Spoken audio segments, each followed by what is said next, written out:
এইভাবে একবার এঁচোড়ের কোপ্তা বানিয়ে দেখুন, খেতে কিন্তু অন্য রকম একদম লাগবে।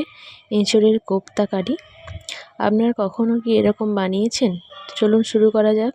প্রথমেই প্রেসার কুকারের মধ্যে নিয়ে নেব এঁচোড়, একটি আলু, নুন, হলুদ, একটু সর্ষের তেল আর পরিমাণ মতো জল দিয়ে দেবো। এবার প্রেসারে 2 থেকে 3টি সিটি দিয়ে দেবো।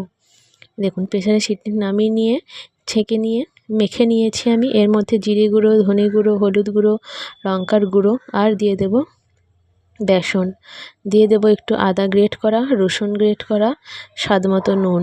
সব কিছু ভালো করে হাতের সাহায্যে এরকম মেখে নিতে হবে। এবার দেখুন দিয়ে দেবো শেষকালে একটু কিশমিশ কুচি। কিশমিশ কুচি আপনারা চাইলে দিতেও পারেন, নাও পারেন। এবার কোপ্তাগুলো গড়ে নেব। এর জন্য হাতে এরকম দেখুন গোল গোল করে নিয়েছি। এবার একটু চ্যাপ্টা করে গড়ে নেব। এরকমভাবে কোপ্তাগুলো গড়ে দেখবেন, খেতে কিন্তু একদম অন্যরকম লাগবে। এঁচোড় খাচ্ছেন বলে বুঝতেও পারবেন না। এবার দেখুন একটু প্লেটে একটু ময়দা ছড়িয়ে নিয়ে বা আটা নিয়ে তার মধ্যে এরকম কোপ্তাগুলো কোট করে নেব, যাতে করে ভাজার সময় ভেঙে না যায়।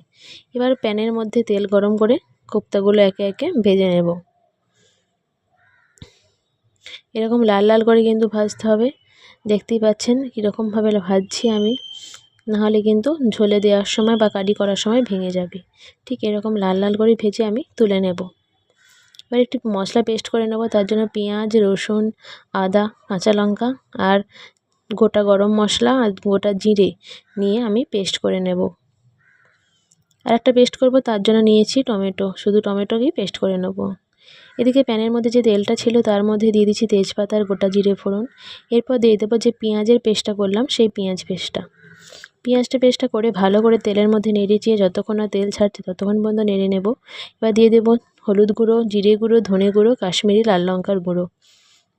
মশলাগুলো দিয়ে ভালো করে মিশিয়ে নিয়ে একটু জল দিয়ে আবারও ভালো করে কিন্তু কষিয়ে নিতে হবে যতক্ষণ না কড়া থেকে প্যান থেকে ছেড়ে আসছে। এবার দিয়ে দেবো টমেটো বাটাটা আর দিয়ে দেবো স্বাদ মতো নুন, আবারও দিয়ে ভালো করে কষিয়ে নিতে হবে ঠিক এরকমভাবে। এবার দিয়ে দেবো এখানে 3 থেকে 4 চামচ মতো ফেটানো টক দই দিয়েও ভালো করে কিন্তু মিশিয়ে নিতে হবে। অনেকক্ষণ ধরে কষিয়ে নেওয়ার পর পরিমাণ মতো জল দিয়ে আবারও ভালো করে মিশিয়ে নিয়ে মশলাটা রেডি করব। ফুটে উঠলে দিয়ে দেব